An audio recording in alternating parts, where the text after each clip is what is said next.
What's up, guys? So, I'm sure you've heard of the phrase fail to plan and you plan to fail. Well, I kind of want to invert that today.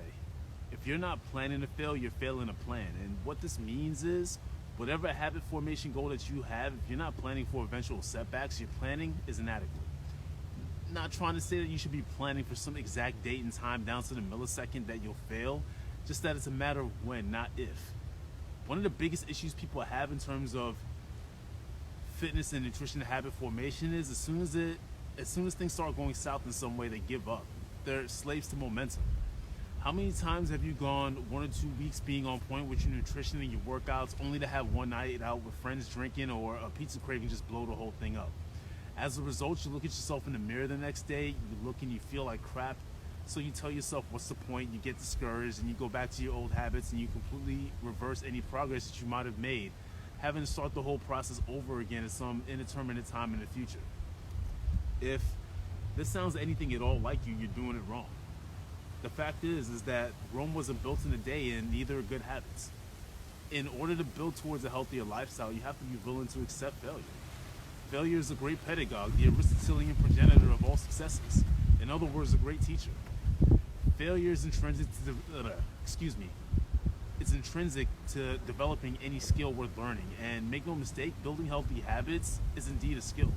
What's important is what you do with the failure, how you internalize that failure to make better decisions going forward. When you're learning a handstand, for example, one of the first things that you learn is how to bail out of a handstand, how to essentially fail the handstand, how to fail properly and safely so that you can try executing the handstand again without potentially killing yourself, which has more of a sense of finality to it.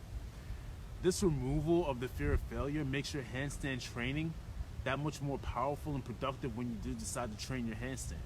So the best way to do this with health and fitness goals is to always have a baseline routine that you can fall back on, always.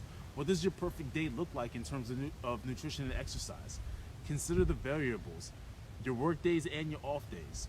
Your days off from working and your days off from working out and your days on. Consider environmental triggers, which I'll expound on at another time. When do your friends generally drop by and what do they pressure you to do? What's stored in your cupboards that can be removed or replaced with something healthier? What is your perfect day that meets your health and fitness goals that take some of these obstacles into consideration? This is where having a meal plan is essential in regards to the nutrition aspect. So you messed up and you had a pizza yesterday. Okay, fine. So you satisfied a craving or you had a social experience which should not be denied. Now get back on your baseline today. While you're having the experience yesterday, you should have been thinking about how you're going to adhere to your baseline today. Plan ahead. If you've been successfully dieting for several weeks and you're looking great and you're feeling confident, now you look like crap the next day after messing up yesterday or even several days, don't worry about it. Your body is holding water, salts, and glycogen, causing you to bloat. You didn't really get fat again. Not yet. And this is one of those many things that many people don't understand about the body that causes them to despair and justify giving up and going back to old habits. Get back on your baseline. You will lose the water weight or whatever slight amount of fat that you gain and get back on track in a matter of days. Getting in better health and better shape is not some matter of asceticism and denial. It's just a matter of consistency and looking to be better than yesterday. Your body is going to reflect your lifestyle's general tendencies, not the one night out that you had this week or the bad weekend that you had. Stay safe in 2022. It's not a matter of luck, it's a matter of consistency.